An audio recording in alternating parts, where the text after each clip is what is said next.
హైదరాబాద్లో కూడా ఇప్పుడు వర్షాలు పడుతున్నాయని, చాలా చల్లగా ఉందని మా స్నేహితులు ఇన్ఫర్మేషన్ ఇచ్చారు. అదేంటో నేనున్నప్పుడు మాత్రం అట్లాంటివి ఏం జరగవు.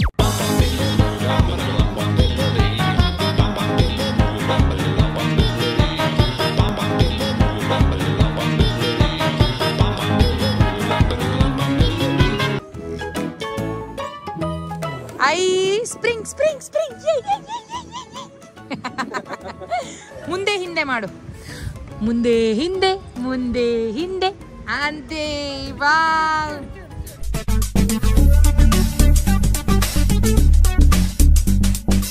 అది ఎవరి చెయ్యి పట్టుకునే పరిస్థితిలో లేదు. She is so happy. మా పిల్ల కుక్కల్ని చూస్తే ఆగదు. Dog lover, nature lover. Bow bow, mummy bow bow.